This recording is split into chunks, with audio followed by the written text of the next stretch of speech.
Hi, I'm Stephanie Hansen. I am on my second batch of sprinkle cookies that I'm going to be using to make an ice cream sandwich.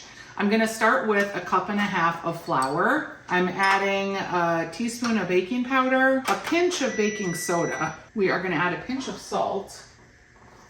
Now we're going to add our wet ingredients to the bowl. And I have a stick or a half a cup of melted butter.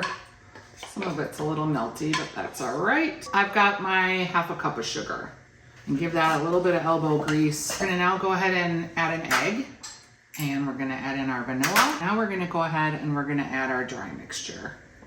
What I'm gonna do is treat this like a sugar cookie that you roll in sugar, but instead of rolling it in sugar, I'm gonna roll it in these sprinkles or these jimmies. I've made one batch already that's on the counter behind me, because I'm going to be making these into an ice cream sandwich. That is certainly not something you have to do.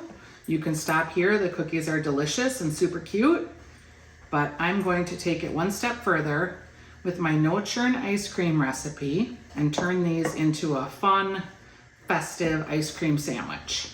So let's say like you were doing them for the holidays.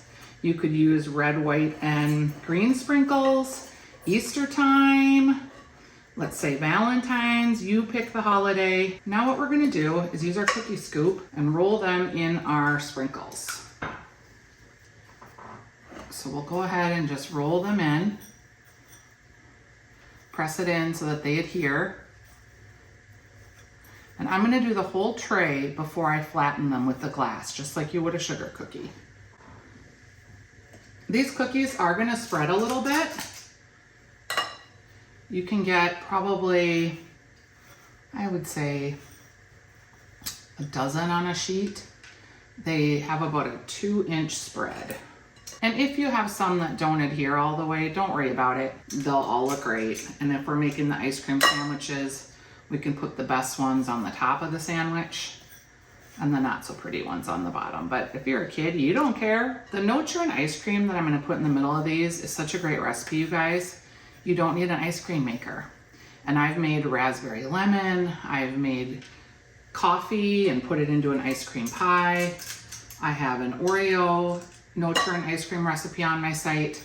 You can get super creative. Rhubarb, that's something that we have a lot in the Midwest in the spring. All right, I'm gonna finish these up, but let's show you how we flatten the bottoms. You want a clean bottom of your glass. Like I said, I've already used this one, so I gotta make sure I keep it clean. So we'll go ahead, I'm using a glass that's really flat on the bottom, and there's no half moon. Sometimes glasses have half moon shapes. And I'm using the bottom of the glass as a measure. And if it gets sticky, make sure that you wipe it off, because otherwise your cookies will stick. There we go. They look super great. Let me get these in the oven at 350 for about 10 minutes. Again, if you want to eat them just like this, they're delicious. Let's go ahead and get these in the oven. You can find this recipe and other cookie recipes, and again, the no churn ice cream recipes if you'd like it, at stephaniesdish.com.